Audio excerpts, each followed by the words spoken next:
ዘማሪ ታገሰች ጨማቸው ነኝ። ስሜ ዘማሪ ሙሉነሽ ዮሐንስ ይባላል። የልጅነቴ ዘመን ከባድ ዘመን ነው። የአባት ፍቅር ሳልጠግብ የተለየው ሴት ነኝ። የእናቴን ፍቅር አላቅም፣ የቤተሰቦችን አላቅም። ያኔ እግዚአብሔር በሰው ቤት እያለው ያስተማረ አብደናጎ ነው ወደ ካሴት እንድመጣ ማለት እንዲ ሀዲኛ መዝሙር እንድሰራ እንዴት እንደሚሰራ በምን ሐሳብ እንደሚሰራ ምን ሐሳብ ውስጥ ፎከስ ማድረግ እንዳለብኝ አሁን ረፍሌ ልቤ መረካኝ ሲዘመር ተጠይቄ ያለው መዝሙር ዙሪያ ላይ ለምንድነው ትላንት የመጣሽን ብቻ ምዘምሪ በጣም ተዘምሪ ያለሽ የትላንትናውን ህይወትሽን ተዘምሪ ይባላል። ትላንትናውን ምዘምረው ያ ከመቼ ጀምሮ እንደሆነ ማለት መናገር ፈልጋለሁ እና ቀደም እንዳልኩ በጣም ነው የምወዳት፣ በጣም አከብራታለሁ። እኔ በጣም ደስ የሚለኝ ነገር አንድ ነገር በጣም ከፊት የቀደመ ሰው ከኋላ ያለ ወንጌል ማኖጎኔ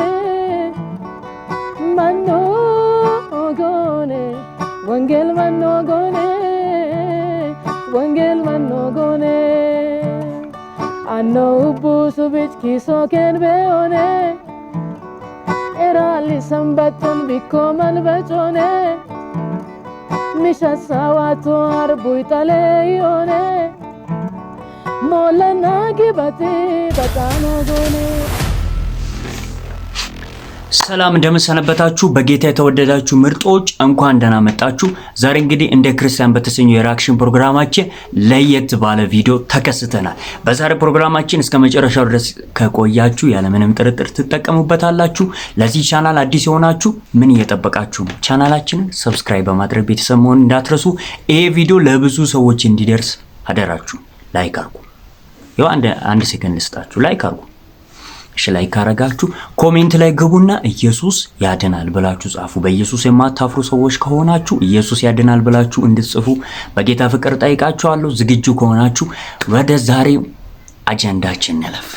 እኔ ራሱ አሁን የደረሱበትን ሌቭል እንጂ ከባስተጀርባ ምን ያህል ዋጋ የተከፈለበት እንደሆነ ምን ያህል ዋጋ ከፍለው እንደሆነ ከየት እንደመጡ ከየት ተነስቶ እዚህ ደረጃ እንደደረሱ ብዙዎቻችሁ ላጠብቁት ይችላል። እኔ ራሱ አልጠብቅምና ሆኖም ግን ይሄንን ምስክርነት ስሰማ በጣም ነበር ስደነቅበት የነበረውና እናንተም እንደምትደነቁበት እንዲሁም ደግሞ እንደምትባሩበት አልጠራጠርም።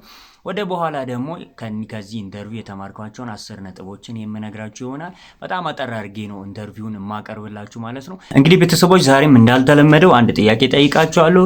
የጥያቄውን መልሶች ኮሜንት ላይ በመጻፍ መሳተፍ ትችላላችሁ። ጥያቄውን እንደምከተለው አነብላችኋለሁ። በደንብ ስሙና እስቲ ኮሜንት ላይ በመጻፍ እናንተም ተሳተፉ። እናንተ እኔን ለመጉዳት አስባችሁ አድርጋችሁት ነበር፣ እግዚአብሔር ግን ዛሬ እንደሚታየው ሁሉ የብዙዎችን ሕይወት ለማዳን ለበጎ ነገር አዋለው የሚለው ጥቅስ በየትኛው መጽሐፍ ላይ ይገኛል? መጽሐፉን ኮሜንት ላይ በመጻፍ መሳተፍ ትችላላችሁ። ባይዘው ኤክስፔክት አታረጉም ማለት ዘማሪት ታገሰችና ሙሉነሽ አንድ ላይ ሆኖ ነበር ይሄንን ኢንተርቪው የሰጡትና በጣም የምትገረሙበት ኢንተርቪው ነውና አደራችሁን ትታችሁ እንዳትወጡ በደንብ ብትሰሙት ተጠቀሙበታላችሁ። ዝግጁ ከሆናችሁ እስቲ እንመልከት። ኢንተርቪውን አጠር አድርገን እንመልከትና ከዛ በኋላ እነዚህን 10 ትምህርቶች እንደሚከተሉ ማቀርብላችሁ ይሆናል። ሰምተን እንመለስ። ቪዲዮቹን እስቲ እንስማው። ከልጆች አልፌ ጀሮ ጨፊል ለፊት ነው የሚቀመጠው። በቃ እየተገረፉ ዲያቆናት እየከለከሉኝም ቢሆን ሄጄ እግራቸው ስር ነው የሚቀመጠው። እዛ ቁጭ ብዬ ሰማለሁ። ከዛም ሰማው እነሱ እንዴት እንደሚቆሙ እንዴት እንደሚናገሩ እንዴት እንደሚዘምሩ ብቻ ያየው በቃ ያለቀስኩ ምናምን ነው የምሰማው። ልጅ ነኝ በጣም ግን ያን ፍቅር መጽሐፍ ቅዱስ ላይ መፈለግና ማድረግን በእናንተ ውስጥ እግዚአብሔር ነው ይላል። ያን ፍላጎት እግዚአብሔር በውስጥ ያስቀመጠ ልጅ ነኝ። ማንም አላስተማረኝም። ብዘምር ይሻላል መዝሙር እንዲህ ነው ብሎ የነገረኝ ሰው የለም። ግን ጥማት አደረብኝ፣ በጣም ጥማት ማለት ነው። እና ደመቀኝ ተሰማ አምቡርሴ ሄዳ እሷ እስክትዘምር እየጠበቅኩ ፕሮግራሙ ተበተነ።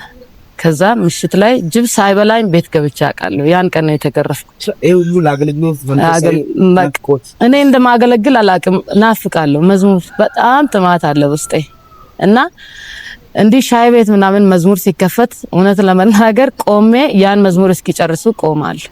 ሻይ ቤት በራፍ ላይ ማለት ልጅ ሆኜ ሰማለሁ በጣም እና እንደዛ እያልኩ ልጅ ሆኜ እንደዛ እያልኩ ኳየር ውስጥ ለመግባት ፈለኩኝ።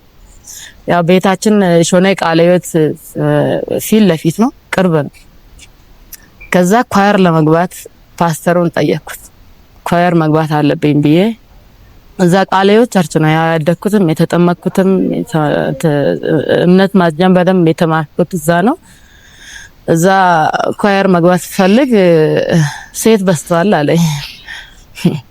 ከዛ ፓስተሩ እንደዛ ሲለኝ ወደ መካነ ኢየሱስ የምትገባ አንድ ጌጤ የምትባል ጓደኛ የነበረች ኳየር እንዲገባ ይሰጡኛል ወይ ኳየር መግባት ፈልጋለሁ አለዩት እንዲህ ብለውኛል ምናምን ስል አረ እንደውም ልብስ ያላቸው ኳየሮች አሉ እዛ ጠይቃለሁ እዛ ትገቢያለሽ።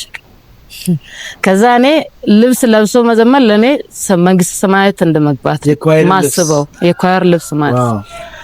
ከዛ እሺ ብዬ መካነ ኢየሱስ ሄድኩኝ ማለት ነው። ከዛ እዛ ኖርኩኝ ኳየር ውስጥ በቃ እንቅስቃሴ ጀመርኩኝ። ያው ውስጥ ያለውም ነገር እያደገ መጣ።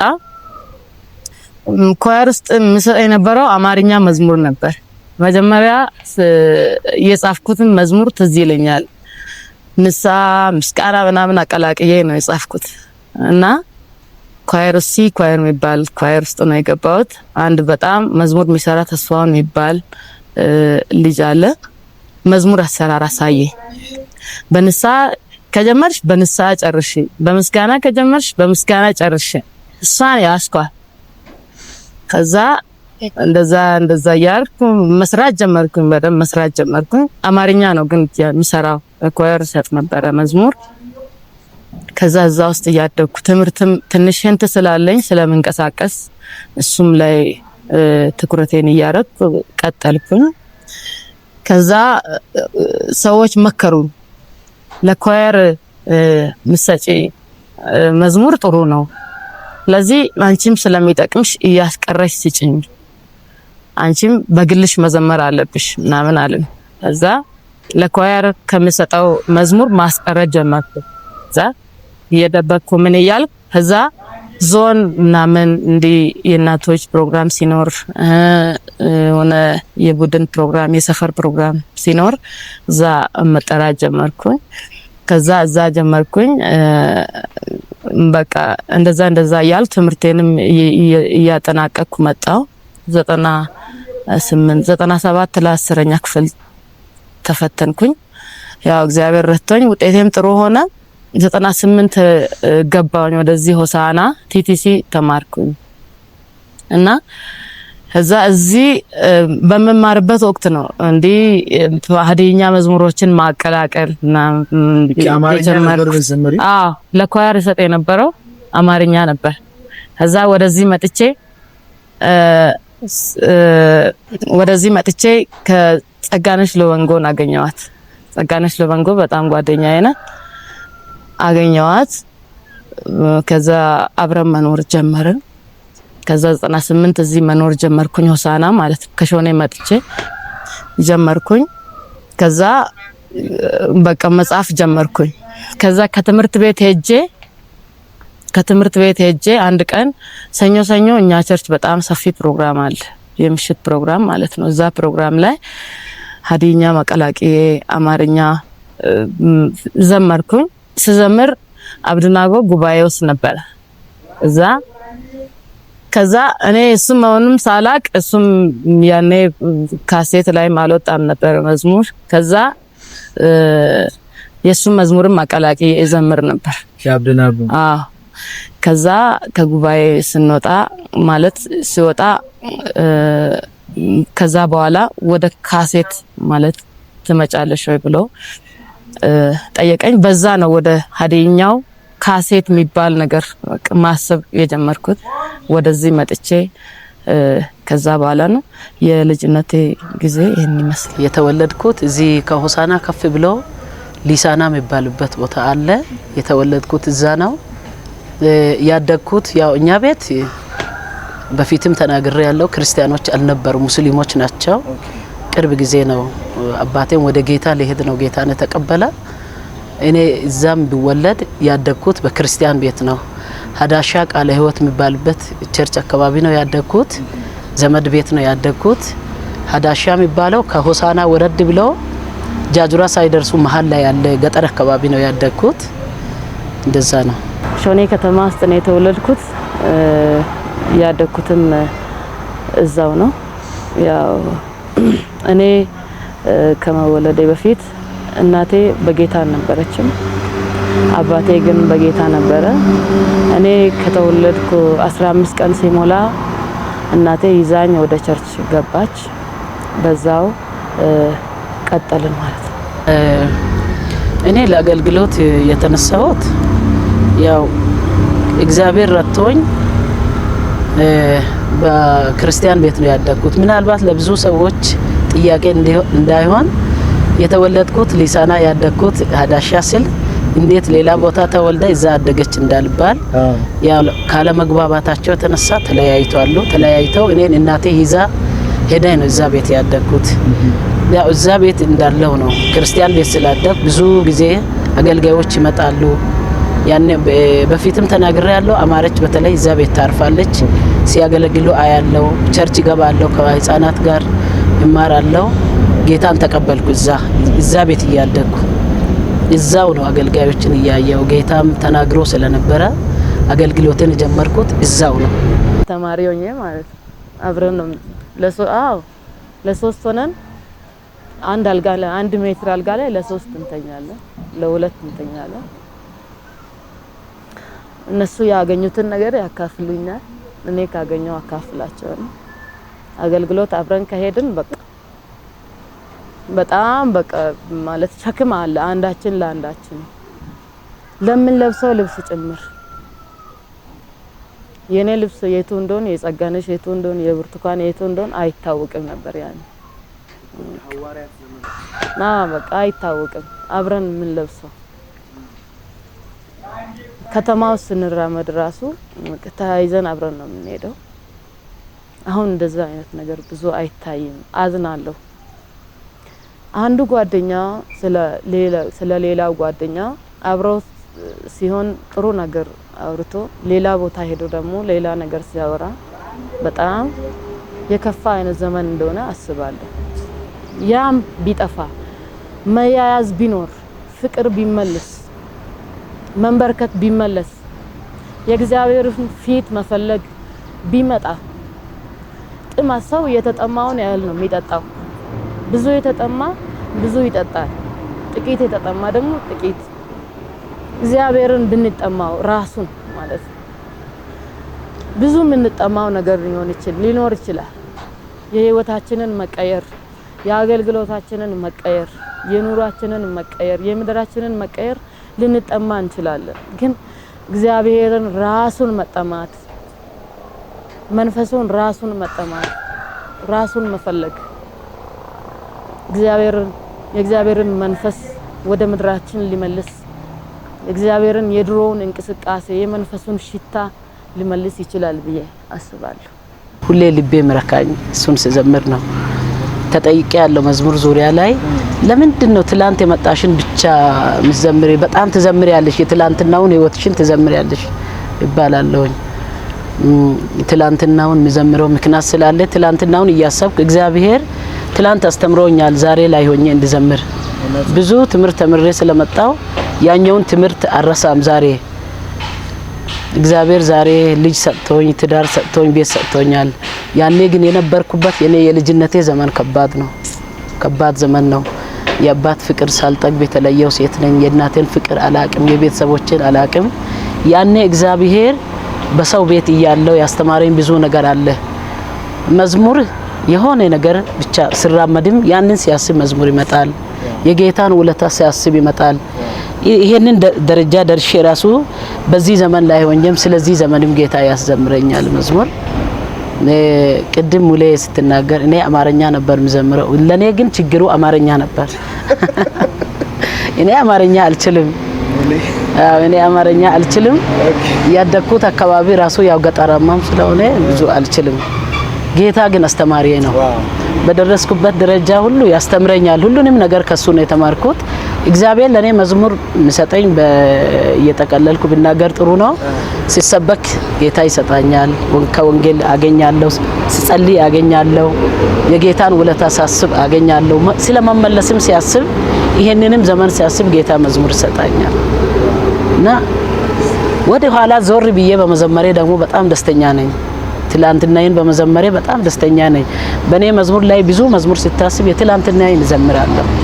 ይሄ ዛሬ ላይ የደረስኩት ራሱ የጌታ እጅ ስለሆነ ትላንቱን ልረሳ አልፈልግም። ትላንት አስተምሮኛል ዛሬ ላይ ሆኜ እንድዘምር ብዙ ትምህርት ተምሬ ስለመጣው ያኛውን ትምህርት አረሳም። ዛሬ እግዚአብሔር ዛሬ ልጅ ሰጥቶኝ ትዳር ሰጥቶኝ ቤት ሰጥቶኛል። ያኔ ግን የነበርኩበት የኔ የልጅነቴ ዘመን ከባድ ነው፣ ከባድ ዘመን ነው። የአባት ፍቅር ሳልጠግብ የተለየው ሴት ነኝ። የእናቴን ፍቅር አላቅም፣ የቤተሰቦችን አላቅም። ያኔ እግዚአብሔር በሰው ቤት እያለው ያስተማረኝ ብዙ ነገር አለ። መዝሙር የሆነ ነገር ብቻ ስራመድም ያንን ሲያስብ መዝሙር ይመጣል። የጌታን ውለታ ሲያስብ ይመጣል። ይሄንን ደረጃ ደርሼ ራሱ በዚህ ዘመን ላይ ሆኜም ስለዚህ ዘመንም ጌታ ያስዘምረኛል መዝሙር። አብደናጎ ነው ወደ ካሴት እንዲመጣ ማለት እንዲ ሀዲኛ መዝሙር እንድሰራ እንዴት እንደሚሰራ በምን ሐሳብ እንደሚሰራ ምን ሐሳብ ውስጥ ፎከስ ማድረግ እንዳለብኝ አሁን ረጅም ስንኝ እሱ 12 ስንኝ ምናምን ነው የሚዘምረው። ረጅም ነው መዝሙሮቹ በጣም ረጅም ናቸው። አንድ መዝሙር አንድ ቁጥር ላይ አንድ መልእክትን አስጨብጠሽ ዘግተሽ ማለፍ አለብሽ። በተለይ ደግሞ ስለ ወንጌልና ስለ አባቶች መዘመር አለብሽ። በቃ መዝሙር እንዴት እንደሚሰራ ፍንጭ ያሳየኝ እሱ ነው።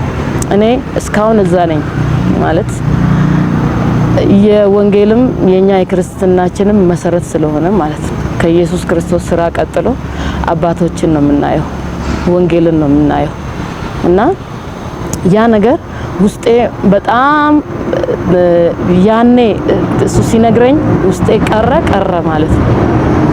አባቶች ሲባል አሁን በጣም ነው ሾክ የሚያደርገኝ ማለት ነው። በጣም ማለት ነው የከፈሉት ዋጋ ካገለገሉ በኋላ ምንም ላይ ሰጣቸው ማለት የሚያስቡት ብድራት ሳይኖር ሰማይን ብቻ እያሰቡ ክርስቶስን እያዩት ያገለገሉ ናቸው። ግርፋትን ሳይፈሩ፣ መከራን ሳይፈሩ፣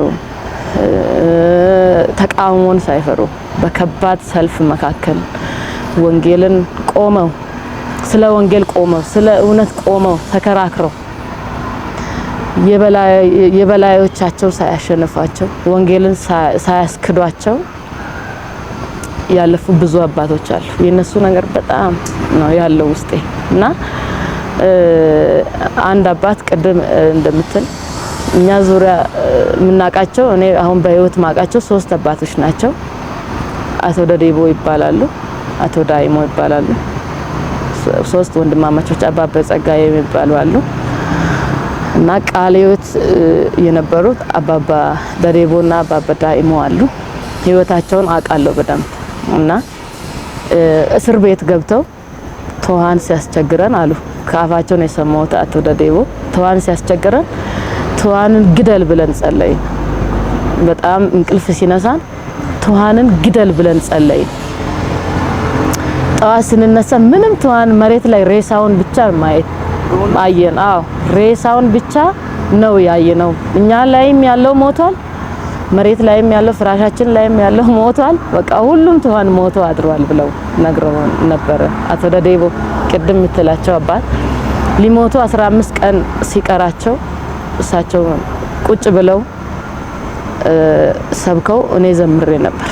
ያው እድሜያቸው በጣም ስለሄደ አርጅተው ነበረ። ከዛ ለወንጌል ያላቸውን ለቤተ ክርስቲያን ያላቸውን ሸክም ለትውልዱ ያላቸውን ሸክም በደንብ አውቃለሁ።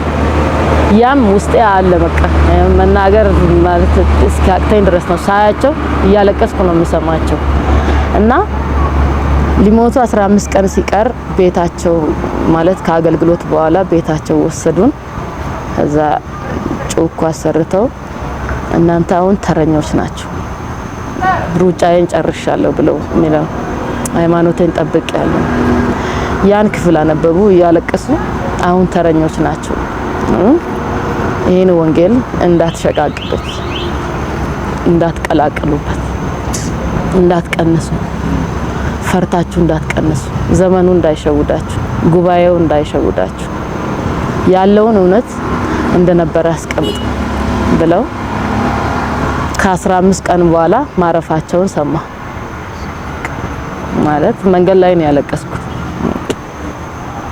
ማንን አስቀምጠ ነው ማንን አስቀረ እዛ አምቡርሴ አንደኛ አምቡርሴ ይባላል የነሱ ቸርች እና ለአንደኛ አምቡርሴ ማንን አስቀረ ማለት እግዚአብሔር ያያቸው ብዙ ሰዎች አሉ ከስርም አሁንም ያሉ አሉ ግን እኔ እሳቸው በሞታቸው ተስፋ ወደ መቁረጥ በጣም አዘንኩኝ ማንን አስቀርተ ነው ማንን አስቀምጠ ነው የወሰድካቸው ከእግዚአብሔር ጋር እኮ ነው መንገድ ላይ ማለት ነው በግሌ ማለት ነው ከዛ ያ ወንጌል መኖጎን የምን መዝሙር መንገድ ላይ ተቀበልኩኝ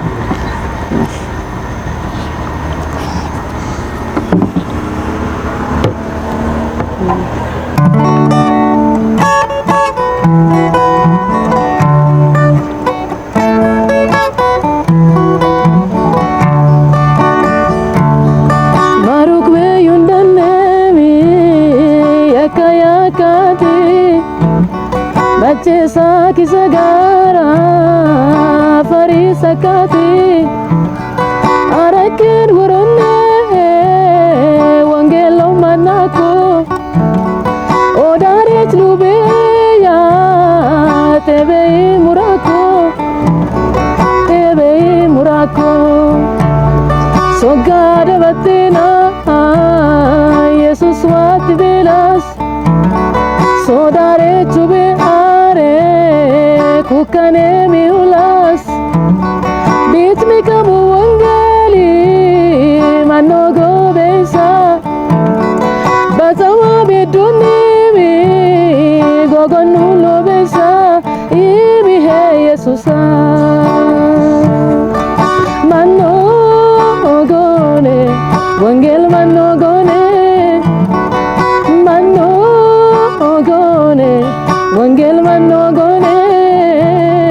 wangel manogone anno busu bich kiso ken beone erali sambatan bikoman bachone misha sawato arbuitale yone mola nagi bati batano gone manno gone wangel manno gone manno gone wangel manno gone wangel manogone anno busu kiso ken beone erali sambaton bikoman bachone misha sawato arbuitale yone mola nagi bati batano gone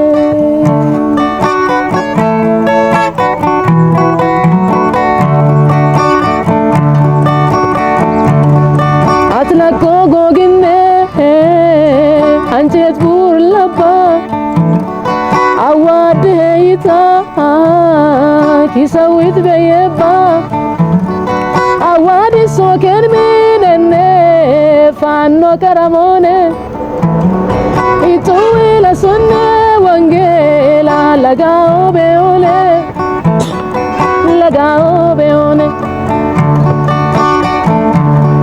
bilani latonami minek motitone badata ate bikomanogone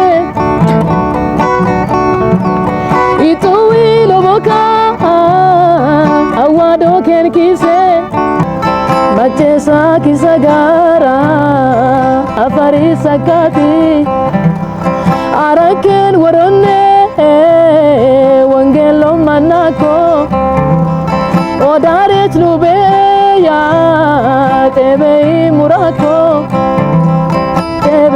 murako sogada batena Jesus wat velas sodare chube are kukane miulas bit mi kamu wangeli manogo besa batama bedoni mi gogonu lebaisa imi he Yesusa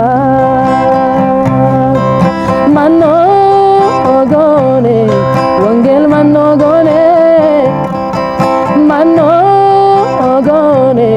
wangel mano gone anno busu biski soken beone era lisambaton bikoman bachone mishasawato arbuitale iole molana kibati batano gone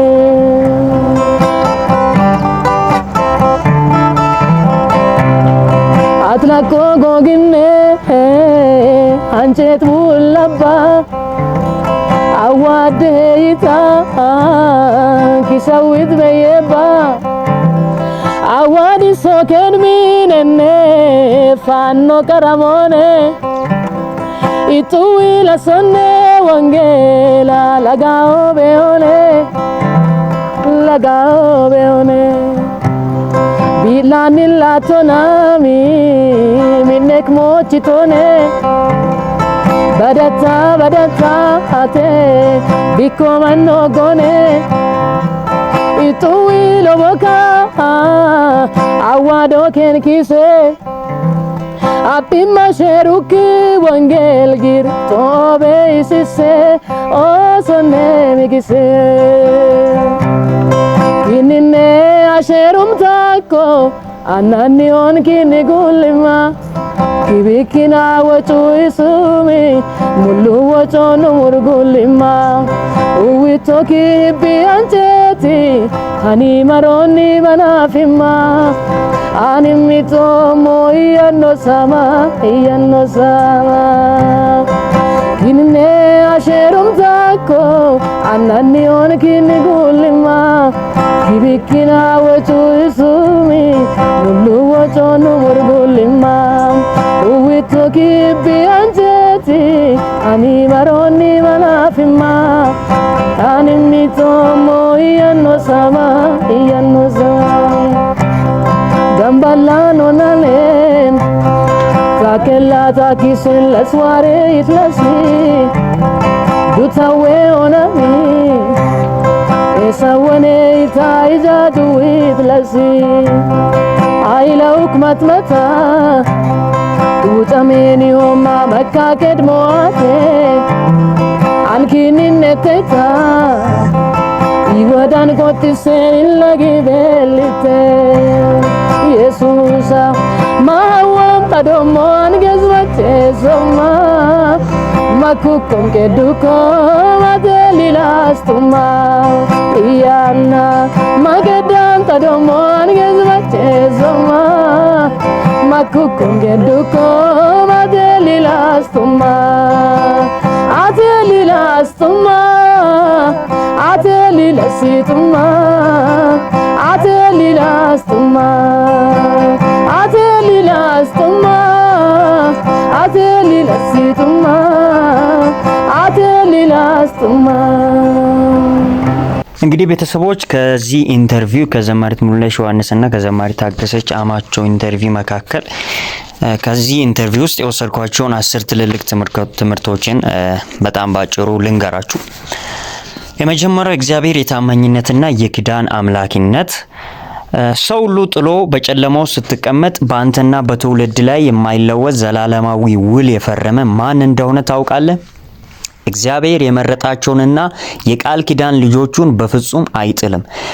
በምስክርነት ውስጥ እንደታየው ህይወት በፈተናና በውጣውረድ ብታልፍም የኪዳኑ ታማኝነት ግን ጥበቃ ሆኖ ይከተላል። ልክ በአውሎ ንፋስና በማዕበል ውስጥ ሳይናወጥ ጸንቶ እንደሚቆም መልህቅ የእግዚአብሔር ታማኝነትም ህይወታችንን እንዳትሰምጥ አጥብቆ ይይዛታል።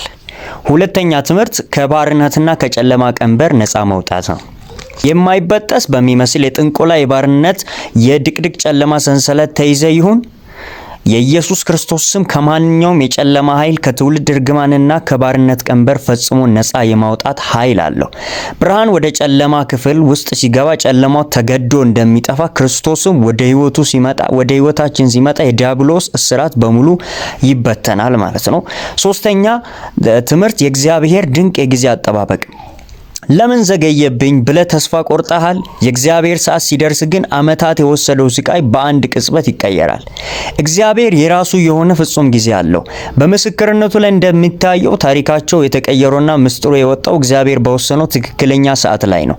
ልክ አንዲት ዘር በክረምት ወራት መሬት ውስጥ ተቀብረ ቆይታ ጊዜዋ ሲደርስ በሚያምር አረንጓዴ ቅጠልና ፍሬ አፍርታ እንደምትበቅል ሁሉ የእግዚአብሔር አሰራር በጊዜው ውብ ነው። አራተኛው ትምህርት የእውነተኛ ምስክርነት ኃይል ነው። ያሳለፍከው መከራና የጭንቅ ታሪክ አንተን ለመግደል የመጣ ይመስልሃል? አይደለም። የብዙዎችን ህይወት የሚያድን ታላቅ መሳሪያ ነው። ምስክርነታችን ሌሎችን ከውድቀት የሚያነሳና የእግዚአብሔርን ክብር የሚገልጥ ታላቅ መንፈሳዊ ኃይል አለው። ታሪክን መደበቅ ሳይሆን ማውጣት ሰይጣንን ያሳፍረዋል። ልክ በጨለማ ውስጥ እንደተለኮሰች ደማቅ ፋኖስ እውነተኛ ምስክርነት በጥርጣሬና በተስፋ መቁረጥ ውስጥ ላሉ ሰዎች የመዳኛ መንገድን ያሳያል። አምስተኛው ትምህርት በጭንቅ ውስጥ የሚገለጥ መለኮታዊ ጥበቃ ነው። ጠላት ሊያጠፋና ታሪክን ሊያበቃለት ጉድጓድ ሲሚስል በዙሪያ የቆመው የማይታየው ሰራዊት ምን ያህል ብርቱ እንደሆነ አስተውላል? ምንም እንኳን ጠላት በተለያየ መንገድ ጥቃት ቢሰነዝርም እግዚአብሔር ግን በህይወታችን ዙሪያ እሳታማ አጥር አጥሮ ይጠብቀናል። ፈተናው ቢበዛም ጥበቃው እጥፍ ነው። በአንበሶች ጉድጓድ ውስጥ የተጣለው ዳንኤል ከአንበሶች አፍ በተአምር እንደተጠበቀ እግዚአብሔርም የኛን ህይወት ከሚያገሱ የጠላት አፎች ይጋርዳታል።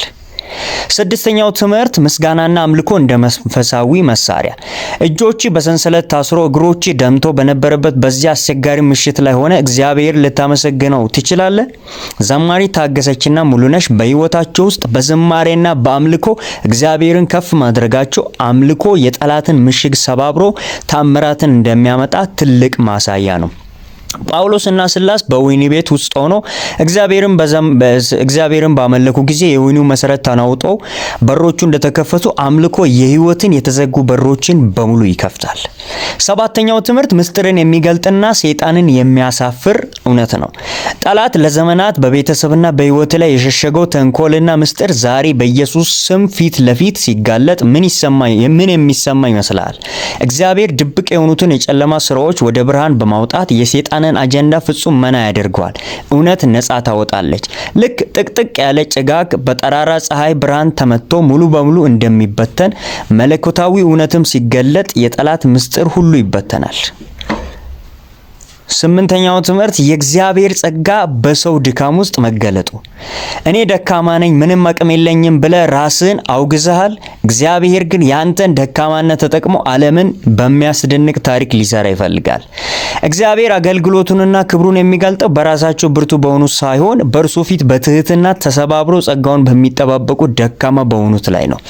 ተራና ሸክላ በሆነ ዕቃ ውስጥ ውድና ክቡር የሆነ የወርቅ ሀብት ተቀምጦ እንደሚገኝ በእኛም ደካማ ማንነት ውስጥ እግዚአብሔር ታላቅ ኃይል ተቀምጧል። ዘጠነኛው ትምህርት የጸሎትና የጽናት ኃይል ነው። የለመንከው ጸሎት ምላሽ ያጣ መስሎ ተስፋ ቆርጠ ጉልበት ዝሏል። በጽናት የሚጸልዩ ሰዎች ግን ሰማይን የማንቀጥቀጥ ኃይል አላቸው። በፈተናና በመከራ ውስጥ ሆኖ ባለማቋረጥ መጸለይና በመጸለይ መጽናት በመጨረሻ የድል አክሊልን ያጎናጽፋል። ጸሎት የማይችለውና የማይቀይረው ነገር የለም። ልክ አንዲት የውሃ ጠብታ በአንድ አለት ላይ ደጋግመ ስትንጠባጠብ ውሎ አድሮ አለቱን ሰንጥቀ እንደምታልፍ የጸና ጸሎትም ማንኛውንም ከባድ የህይወት ተራራ ይንዳል። አስረኛና የመጨረሻው ትምህርት ከውድቀት በኋላ የሚመጣው ደማቅና የተሻለ ህይወት ነው። ህይወቴ በሙሉ በሐዘንና በለቅሶ ተጠናቀቀ ብለ እያለቀስክ ነው። እግዚአብሔር ግን ከፊቱ ያለው ታሪክ ከቀደመው ይልቅ እጅግ ደማቅ እንደሚሆን ቃል ገብቶላል። የቪዲዮ ዋና መልእክት ደማቅ ህይወት እንደመሆኑ መጠን እግዚአብሔር የተሰበረውን ጠግኖ ያዘኑትን አጽናንቶ የረከሰውን ቀድሶ ከመቼው ጊዜ በላይ የተዋበና የከበረ ህይወት ይሰጠናል። ልክ ክረምት አልፎ ፀሐይ ስትወጣ ምድር በሙሉ በአበቦች እንደምታጌጥ እግዚአብሔር የለቅሷችንን ዘመን በደስታና በክብር ጌጥ ይለውጠዋል። እንግዲህ ቤተሰቦች እኔ በበኩሌ እነዚህን 10 ትምህርቶችን ከዚህ ኢንተርቪው ወስጃለሁ። እናንተስ? የእናንተንም እጠብቃለሁ። ኮሜንት ላይ ጻፉልኝ። እስከ መጨረሻው ድረስ ስለተከታተላችሁ በጣም ነው አመሰግናለሁ። ይሄን ቪዲዮ ላይክ ካላደረጋችሁ አሁኑኑ ላይክ አድርጉ። ለዚህ ቻናል አዲስ የሆናችሁ ሰብስክራይብ ማድረግ እንዳትረሱ። በቀጣይ በሌላ ሪአክሽን ቪዲዮ እስከምንገናኝ መልካም ጊዜ ይሁንላችሁ።